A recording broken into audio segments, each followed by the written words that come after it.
And welcome back, everybody, to another episode of MLB DFS Quick. It's your Monday, May 24th edition. Just a little six-game slate on tap for us here. We'll be in and out before you know it. Hope everybody had a great weekend and enjoyed some time in the living life. Whereas we're starting to live life again, hope everybody enjoyed the PGA Championship. Phil Mickelson getting it done. That was pretty darn awesome. If you're ready for this next week's action at the Charles Schwab, you can check out the Always Pressing PGA DFS podcast. Myself and Jesse will record on Monday afternoon to get you ready for this week's PGA DFS action. Also, if you're a season-long fantasy baseball player, check out the Bench with Bubba podcast. 2 episodes last week. Bubba and the Bat Flip, as always, on Tuesdays. And last week, I had the special guest, Scott Jenstead of RotoBaller. So come check out all that fun stuff. I'm on Twitter at BDintric. If you want to join the free Fantasy DGens Slack chat, feel free to come and hop on in over there. And also check out my written DFS content at rotoballer.com. If you'd like to be a RotoBaller premium member, use promo code Bubba for a nice percentage off the package of your choice. But let's get cracking. 6 games on tap. We'll be in and out for you here. Real quick, we have Indians at Tigers, total of 9. Rockies, Mets, total of 7. Orioles, Twins, 9. Padres, Brewers, 7. Cards, White Sox, 8. Mariners, A's, 8. No real weather concerns. Wind blowing out to left field in Colorado, and the Mets blowing out to left field in Baltimore at Minnesota as well. So a couple things to look for in those matchups, but let's get to the pitching on this slate. Your top price pitcher is Brandon Woodruff, 10-6 at home against the San Diego Padres. The Padres have been striking out less than 20% of the time. We're striking and pitching in the month of May. So this is a tough one. Like, Woodruff's a beast. He's very, very good. If you're paying all the way up, you want to be contrarian, Woodruff's in play. But fading the San Diego Padres is always a dicey situation. It works. They've been very hit and miss, but Tatis is on fire right now. Maybe Machado sits again. You got that going for you. But they're starting to get healthy. Will Myers is back. Hosmer's back. The squad is – the COVID situation is winding down for the Padres. So keep an eye on that situation. If you want to pay up and be contrarian, you can go Woodruff. But I think I'll be passing. I think I'll be saving some cash on pitching on this slate.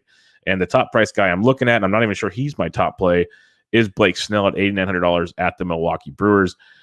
Blake Snell finally did it. He went 6 strong in his last outing, got you almost 30 DK points, striking out 11 over 6 innings. He has 7 or more Ks in back-to-back starts, 5 or more Ks in 5 straight starts. He's basically got 2 runs or less in 4 of his last 5, giving you about 15 DK points or more. But usually you got to pay through the teeth. Now you're only paying $8,900. Becomes slightly more intriguing, to say the least. And you're facing a Milwaukee team that in the month of May, the whole season they struggle, but in the month of May, striking out 25% of the time versus left-handed pitching, it hitting only 203 with a 118 ISO and a 76 WRC+. So on paper, Snell is a great play. The question is, how deep does Snell go in the game? And that's what you have to look into. So if you think he goes at least 6, he's phenomenal at $8,900.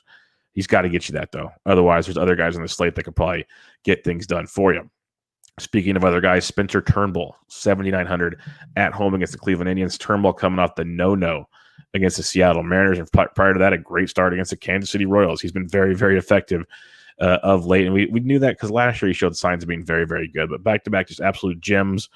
7 or more Ks in both those starts, 6 or more innings, obviously 1 run combined, 6 hits combined. So he didn't give up any hits his last time out. Now, it stings because usually my golden rule is after a guy throws a no-no or a perfect game, we fade hard. But 2 things going for us here.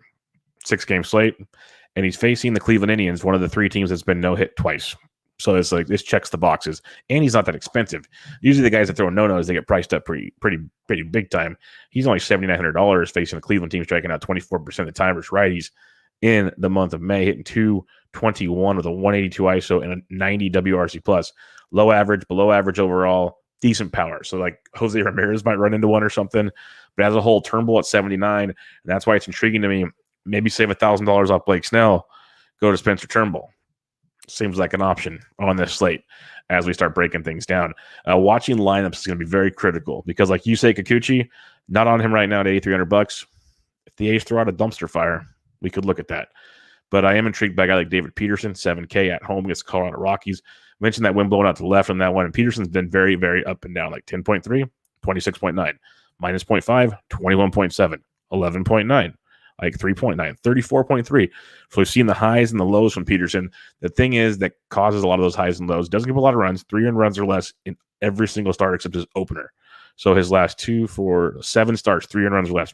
Great. 4 2/3, 7 1/3, 1 2/3, 5, 6. He needs to get this quality start for you. That's always interesting because the walks get in the way.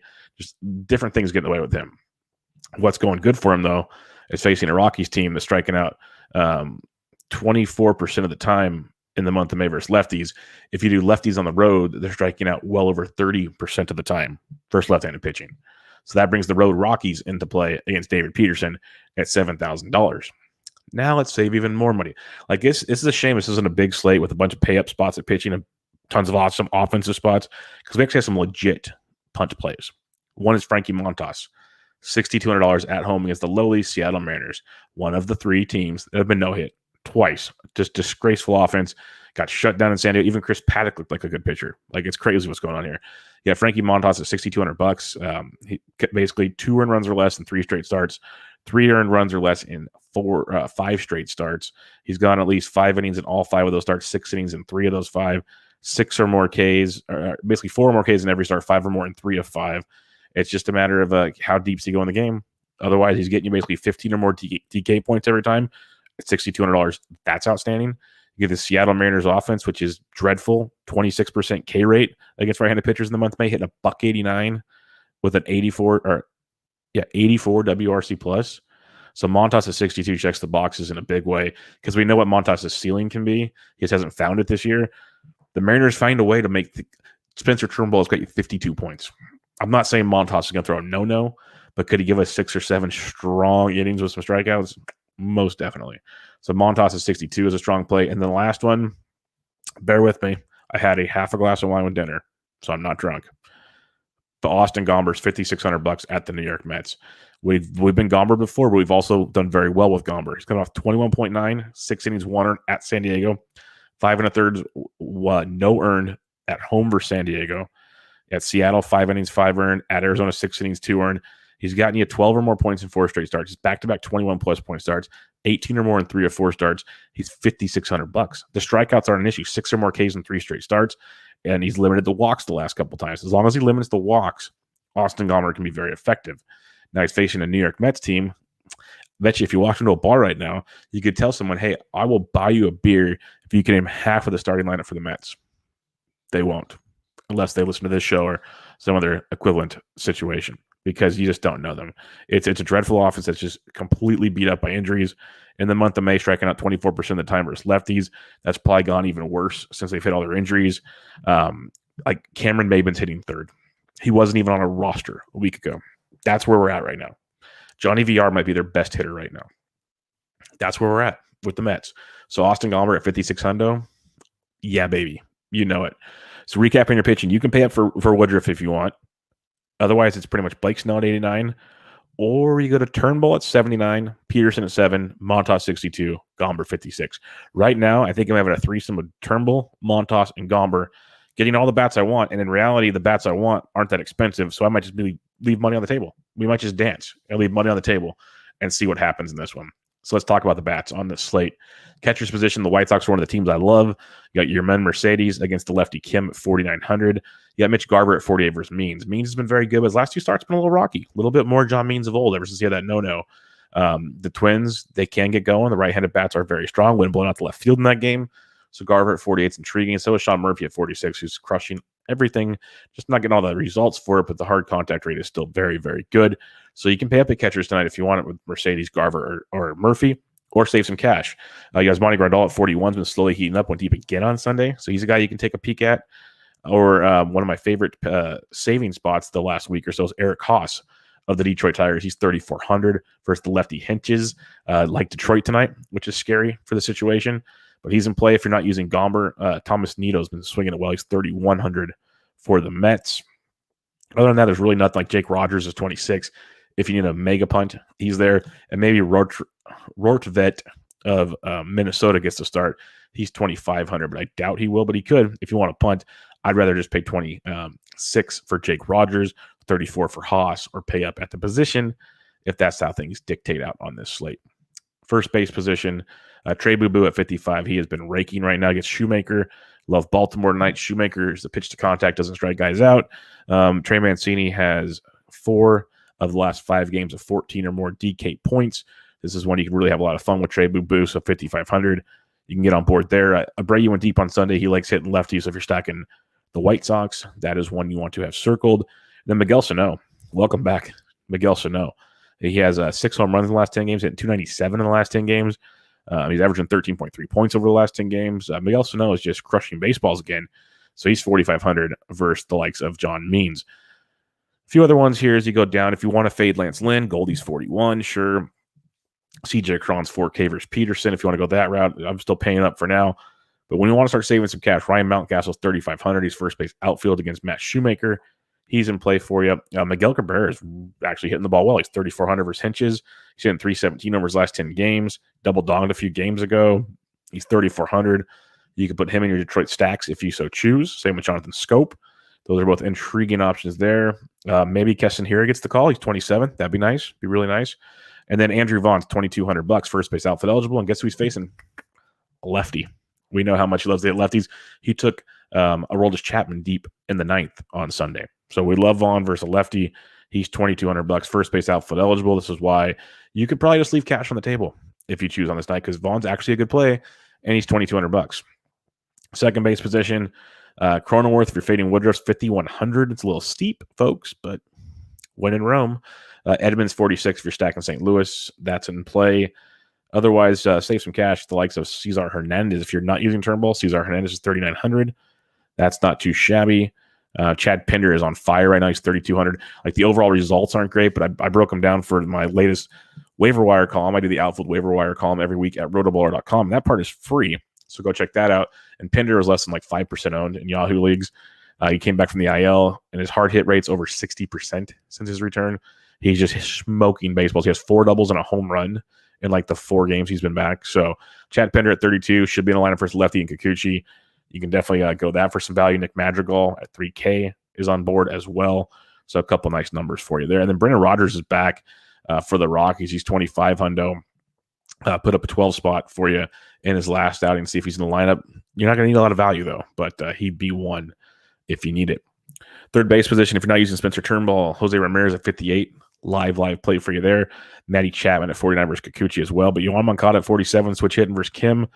Moncada's hitting 393 over his last 10 games. The power still has not completely shown up yet, but he's hitting in the middle of the White Sox order. He's scoring runs. He's getting on base.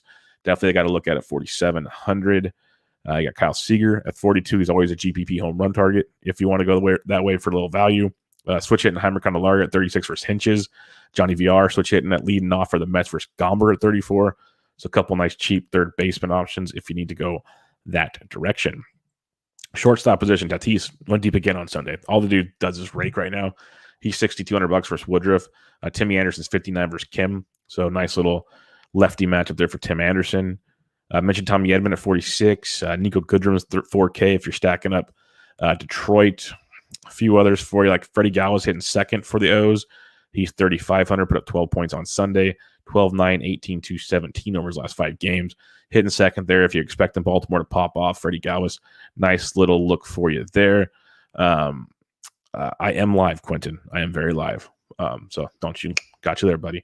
Also, after Freddie Galvis, Willie Adames now with the Milwaukee Brewers, $3,100 for Blake Snell. If you want to be a little contrarian there, because Snell could be kind of popular tonight. So it'd be a nice little angle to play in that one. Outfield position, Laureano, I love him at 56 versus Kikuchi. Like, I'm a Kikuchi fan, but based on the slate and the matchups I want, I can get some low-owned late-night Oakland Hammers, and their bats are really, really hot right now. And we've seen Kikuchi can deal and be phenomenal, but if Kikuchi's off at all, he gets lit up. The bullpen's bad. They just lost Kendall Graveman. Like, it just got worse. So Laureano at 56 is quite intriguing. Mark Conna's day-to-day, if he cracks the lineup, he's 4,800. I like him as well. Haniger, if you're stacking against Montas, sure, but I'm not looking to attack Montas at this point in time as we record this podcast. Alex Kirilloff at 42, nice contrarian play versus Means. A few others down here. You got Garrett Hampson at 37 you can use against Peterson. Josh Naylor at 36 if you're not using Turnbull, but like Austin Hayes at 36 leading off for Baltimore. He had a nice little game. I thought it was going to be even better. Started off on fire, but he had a nice 8.2 for 4 night on Sunday, so he's not bad at 36. Mountcastle mentioned him at 35. But one of my favorite plays on this slate, especially, like, you don't need the value. This is the part that sucks, but I think it's a great play, price per dollar. Anthony Santander returned from the IL a few games ago, and he is $3,300. He went deep 2 nights ago, put up 10 points for you on Sunday, 28 points on Saturday when he went deep. He has hit safely in all 3 games since his return from the IL. I love him. I love his power. I love his matchup for Shoemaker. $3,300 for Santander is a very, very good price tag. If you're fading Blake Snell, Avisel Garcia at 32 is in play. Mentioned Pinder at 32. DJ Stewart's a good tournament play at 31. If you're looking to look for like a double dong possibility. Will Myers is only 2,900 if you're fading Brandon Woodruff. So that's in play for you as well. There'll be tons of value. We'll have to see what the lineups look like. Like Piscotty's down here. Mazzara's down here. Ref Snyder's been swinging a really good bat for Minnesota. He's only 2,400 for means. He's been playing with some of the Minnesota injuries, especially versus left-handed pitching. So you can look that route if you went. And again, Vaughn, $2,200. So lots of ways to go on the hitting. I'll recap kind of the idea and the strategy on the bats here in a minute, but we'll check that out. Recapping your pitching. You can go Woodruff up top if you want to be contrarian against San Diego. Problem is striking out less than 20% of the time in May versus right-handed pitching. You need the strikeouts, especially at that price point. We saw Woodruff when we used him against Kansas City last week. Pitched well, went deep in the game, didn't get any strikeouts, didn't pay off his price tag. When you're at that high, you have to strike guys out. And he just didn't have it. Could he strike out 10 Padres? Of course. But you just kind of have to weigh out the options here, and that's kind of where you sit in that situation. Blake Snell, $8,900. When you want to talk about strikeouts, there's a lot to be had there against Milwaukee. At the same time, how deep does Blake Snell go? So he's in play at 89. Just risk reward. Understand that. Spencer Turnbull off the no-no. I usually fade the no-no guys. Great matchup versus Cleveland because you know why? They've been no-no twice this year, and they're just a bad offense. Strikes out a ton. $7,900 for Turnbull. You got Peterson at $7K, but I'd rather save money. $6,200 versus Montas. $56 versus Gomber. Peterson's very much in play. Rocky strike out a lot, so if you want to use them, I get it. But Montas and Gomber at their savings, big fan of. So my main three right now are Turnbull, Montas, Gomber. Now, we want to attack the bats here. I love Baltimore. Huge Baltimore fan because Shoemaker strikes nobody out. So big Baltimore fan. Rode him all weekend. Going to keep riding him. I think the White Sox versus lefty, always a big play that should be very popular. Now you're differentiating things that I like Oakland versus Kikuchi. I like Detroit versus Hinches. Those are both there. What I'm going to recommend is in the Fantasy DJ Slack chat. We'll talk about it when ownership comes out midday on Monday and whatnot. This is a great slate to get contrarian with the ownership. Like if you see Turnbull's going to be chalky, okay, go make a Cesar Hernandez, Josh Naylor, Jose Ramirez stack. Like you don't have to go all in if you want. You can, but you can make a mini stack and be fine. If you see Baltimore with Means is going to be super chalky, and I like Minnesota anyways, stack the crap out of Minnesota. Stuff like that. So you can play that game, especially on a 6-game slate. When it's like 15 games, 12, 15 games, it's so spread out, not a big deal. 6-game slate, especially with really no stud. There's no like lockdown spot beside Chicago White Sox. There's no lockdown pitchers up top. Like we usually, if we don't have any, Biebers or Scherzers or Coles or DeGroms or any of that, it's all spread out. You can leave money on the table. That's totally fine. And we can play the ownership game if we so choose. So a few different ways to go about it. It's going to be a fun one. I like Lynn a bit, Patrick. Quentin Patrick, I talked about that. Quentin's in the live chat room, so you'll check that out. I like Lynn a bit. The only problem is lately he's been a bit erratic for the strikeout game we're looking for. He's $9,300. That's the biggest thing I have with him. St. Louis is actually hitting a little bit as well. So it's almost like I don't mind him in a tournament. You can go there, but he's very wishy-washy where I can get the same wishy-washiness cheaper if I want. But then, again, that can come down to leverage when we start seeing ownership. Maybe no one's rostering Lance Lynn. Well, we know the ceiling for Lance Lynn is 30-something points. You go with it. So that's where he kind of comes into. He's nothing for sure right here, but we go with that, and we're good to go. But that'll wrap us up this week, everybody. Again, I'm on Twitter at BDentric. Check us out at rotoballer.com. My written content's there. The podcast, MLB DFS Quick Hits. If you get a rate and review on iTunes, I'd really appreciate it. And also, you can watch the video on the RotoBaller YouTube channel. Subscribe now. Give a thumbs up, like, and share. Really helps us out there. But for now, good luck on your Monday. I'll be back with you on Tuesday. This was MLB DFS Quick Hits, your Monday, May 24th edition. I'm out.